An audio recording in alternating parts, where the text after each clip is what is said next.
दोस्तों, आप हमारी नई चैनल लाइफ चेंज स्टोरी पे पहली बार आए हो तो हमारी चैनल को सब्सक्राइब कीजिए और बेल आइकन दबाएं ताकि आप हमारी चैनल की सभी नोटिफिकेशन पा सकें।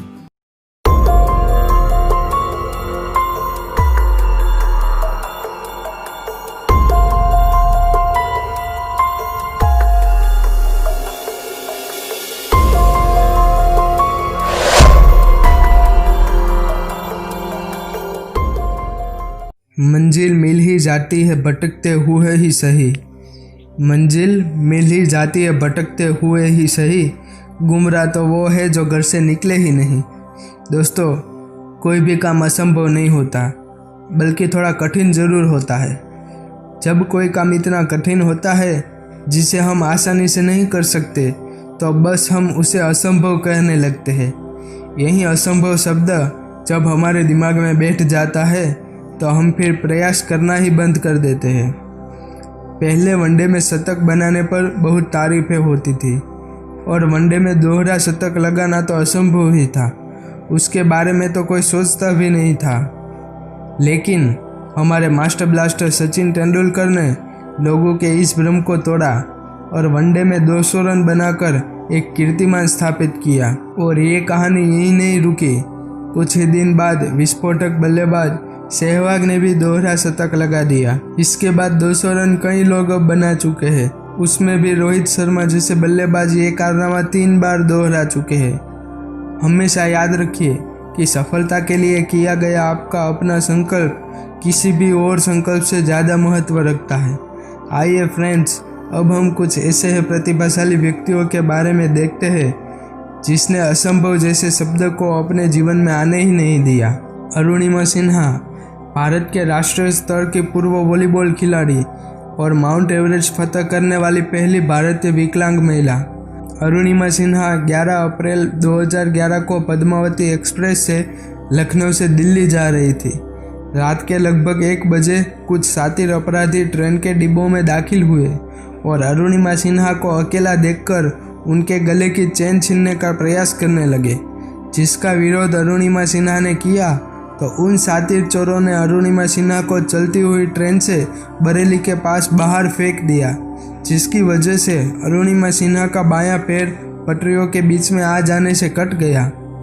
युवाओं और जीवन में किसी भी प्रकार के अभाव के चलते निराशापूर्ण जीवन जी रहे लोगों में प्रेरणा और उत्साह जगाने के लिए उन्होंने अब तय कर लिया था कि वह विश्व की सबसे ऊंची चोटियों को फतेह करेगी और इस लक्ष्य को वो 2014 में ही सफलतापूर्वक फतेह कर लिया।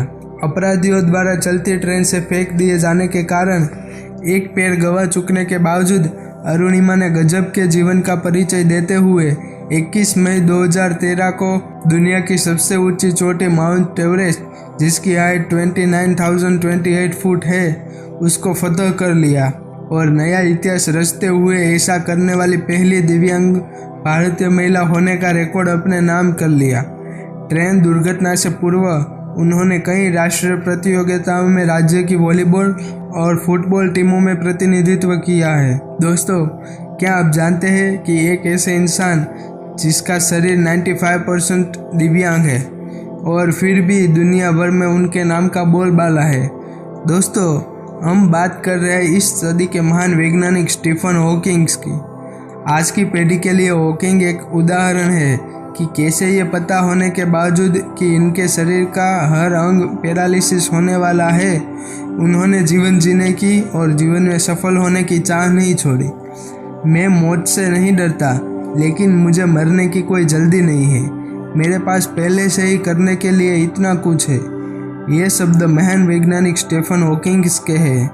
दोस्तों, जहाँ हम छोटी छोटी बातों से परेशान और हताश हो जाते हैं, वहीं निक वोजिसिक और जैसे लोग हर पल यह साबित करते रहते हैं कि असंभव कुछ भी नहीं है। प्रयास करने पर सब कुछ आसान हो जाता है।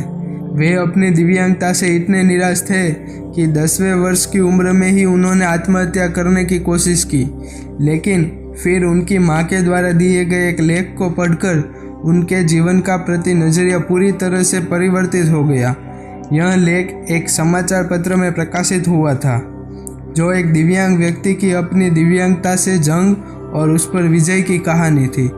उस दिन उन्हें यह समझ में आ गया कि वे अकेले व्यक्ति नहीं है जो संघर्ष कर रहे हैं। दोस्तों, निक वुजिसिक आज सक्सेसफुल मोटिवेशनल स्पीकर में से एक है। श्रीकांत बोला, भगवान उसे इस रंग बिरंगी दुनिया में लाए तो सही, लेकिन उसकी आंखों को वो रोशनी देना ही भूल गए जिससे वह इन रंगों को देख पाता। जिसकी जिंदगी कभी आसान नहीं रही, जन्म से ही निराशा के काले बादल उसके जीवन में छाए रहे। वे कहते थे कि स्कूल में कोई भी मेरी मौजूदगी को स्वीकार नहीं करता था। मुझे हमेशा कक्षा के अंतिम बेंच पर बिठाया जाता था और मुझे पीटी की कक्षा में तो शामिल होने की ही मनाही थी। मेरे जीवन में वह एक ऐसा क्षण था जब मैं यह सोचता था कि दुनिया का सबसे गरीब बच्चा मैं ही हूँ, और वो सिर्फ इसलिए नहीं कि मेरे पास पैसों की कमी थी, बल्कि इसलिए कि मैं अकेला था। श्रीकांत बोला ने अमेरिका से ग्रेजुएशन की पढ़ाई पूरी करने के बाद उनको लाखों रुपए का जॉब ऑफर हुआ, लेकिन वो अपने जैसे दिव्यांग लोगों की मदद करने के लिए भारत वापस आ गए। भारत आने के बाद उसने बोलंट इंडस्ट्री नाम की कंपनी खोली। वहाँ पर इन्होंने दिव्यांगों को नौकरी दी और अपने बलबूते पर जीना सिखाया। इसी तरह फ्रेंड्स, कुछ भी शुरू करने के लिए हमारा महान होना आवश्यक नहीं है, लेकिन महान होने के लिए हमें कुछ शुभारंभ करना अत्यंत आवश्यक है। भीड़ हमेशा उस रास्ते पर चलती है जो रास्ता आसान लगता है, लेकिन इसका मतलब यह नहीं कि भीड़ हमेशा सही रास्ते पर चलती है। हमें अपने रास्ते खुद चुनने चाहिए, क्योंकि हमें हमसे बेहतर कोई नहीं जानता। अगर हमें जीवन में कामयाब होना है तो हम हमारी कमजोरी को ढूंढकर उसे अपनी ताकत बनाएंगे। महानता कभी न गिरने पर नहीं, बल्कि गिरकर उठ जाने में है। तो मित्रों, असंभव शब्दों को अपने मन मस्तिष्क से निकाल दीजिए, क्योंकि यह शब्द आपको आगे बढ़ने से रोक रहा है। दोस्तों, ये कहानी आपको पसंद आई है तो इस वीडियो को लाइक करना, शेयर करना और इस वीडियो में कमेंट करना, और ऐसे ही वीडियो देखने के लिए हमारे चैनल को सब्सक्राइब करना।